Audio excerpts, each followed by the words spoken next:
Hey guys, what's up? Sorry I didn't really get a good intro filmed earlier, so I'm just kind of dubbing that in now. What actually happened was I filmed the intro and I was outside and it was so cold that my footage actually got laggy. I'm going to put that in right here.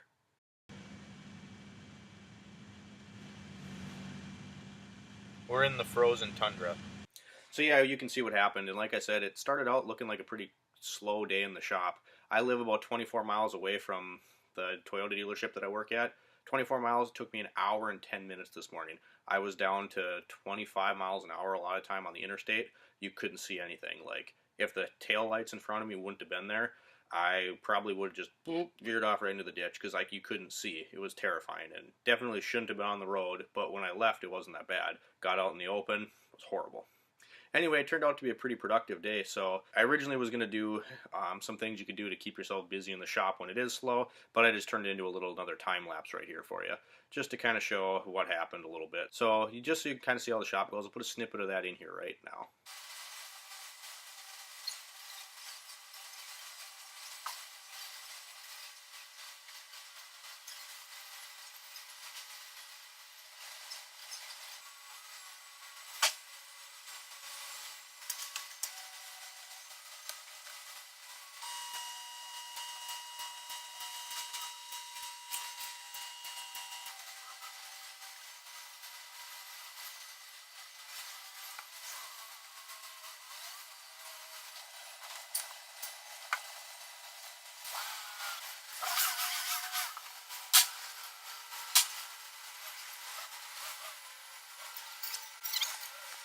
So we're at the shop today. It's a little bit slow, so we just did a time lapse thing. I got a few tools that we're going to talk about a little later. We were just checking on my car here, actually.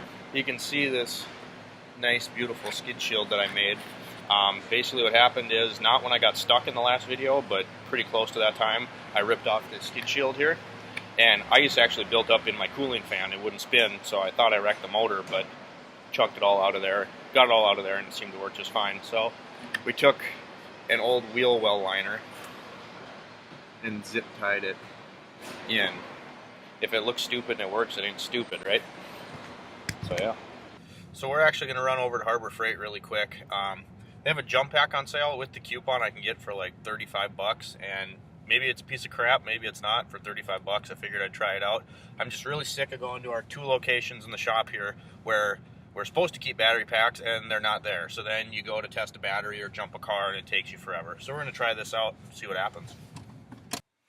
So at one point in that video, you saw the Snap-on guy come by, and we actually just got our new rep.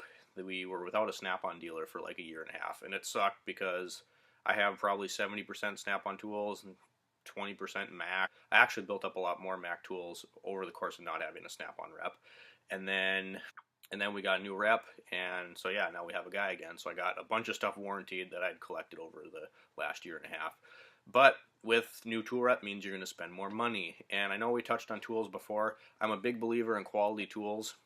If you haven't seen my tool video, go check it out, because I don't think quality necessarily always means you have to have name brand, but certain stuff you do. It's really easy to get into that. I'm going to buy tools every week when the guy comes around, and you really want to try to avoid that.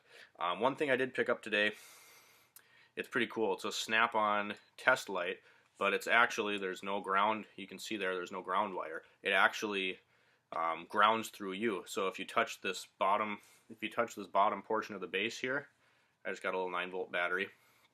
If I touch it to the positive and then I touch the negative of the battery, it works. That's something I actually did buy. I slammed my test light clamp in a door jamb a couple months ago, and it's just been annoying as hell to deal with. So I picked this up. It was on sale from 80 something to 50 something, which is still ridiculous. And then I had a 25% off coupon. So I told him, I know it's already on sale, but if you apply that discount to this, I'll buy it. So I ended up getting this for about 39 bucks, something like that. So I didn't think that was a bad deal. Again, super cool, because you don't have to worry about trying to ground it anywhere. It just uses you as the ground. So that was pretty cool. If you can find deals, sometimes buying off the truck isn't the worst thing in the world. The second thing I want to talk about today is the Syntec battery pack from Harbor Freight. Now this cost me, I had a 25% off coupon. it was already on sale for 56 or something like that. So I knocked it down to 40 bucks, and then I added the year warranty, which normally I don't believe in at all, but this being a Chinese electronic tool, I figured I was going to do. I obviously can't give a super in-depth review yet because I just got it, but I did have a dead car, and what happened was we have 2 battery packs for 9 techs in the shop and the quick lube, so like 15 people, and they're never where they're supposed to be, or if it is, it's dead. So you get a simple battery exchange, or you have to move a car that they dropped off for tow-in. It takes you 10 minutes to find a damn battery pack. So I thought, you know what, I'm going to buy one.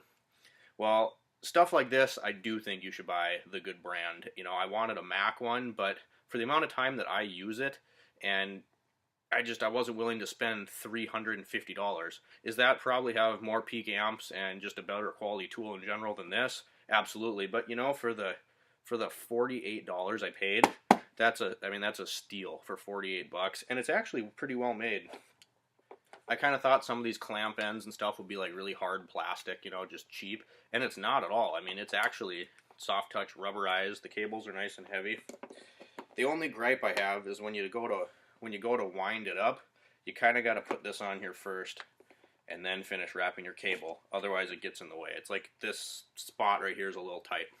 And it has some 12-volt outlets for, you know, charging a phone or something like that. They did have a more expensive one that had a air compressor in it, but those things are always so cheesy and I didn't need it anyway.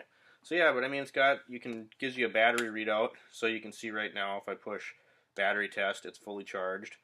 You have a work light, which is actually pretty bright. I know that's hard to tell when it's on the camera. But yeah. And it does advertise you're supposed to let it sit for 10 minutes before you actually try to jump the vehicle. 5 minutes, sorry. And I mean, that's crap. You don't have to do that. Just hook the thing up, jump the car. And like I said, I used it twice today and it worked great. And one of the cars was sitting out in the cold, and it's literally like -20 out here right now, plus a wind chill, so it's miserable out there. Like I said, my intro even got slowed down. So yeah, I mean, time will tell if this is going to be a good tool or not, but for what I need it for, you know, and I turn that back off. For what I need it for, just to sit on my toolbox on the occasion that I can't find one of our jump packs, it was well worth the 45 bucks. I actually was in the middle of trying to jump a car today and couldn't find a jump pack, so I got in my car, drove across the street to Harbor Freight and picked one up. So it was kind of an act of frustration, but I planned on doing it anyway. So I think for the money, I think this thing's going to serve its purpose well. And like I said, it has a year warranty on it now, so I could literally, like, this thing could fall off the hood of a car and land on the ground and break, and they'd replace it for me. So that was just a little video today to give you a little bit of a tool update, some insight on the shop, and just to touch base with you guys.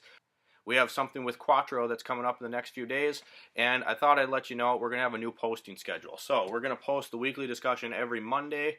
I'm going to upload every Thursday, and I'm also going to upload every Sunday. So Monday, Thursday, Sunday, tune in. See you next time.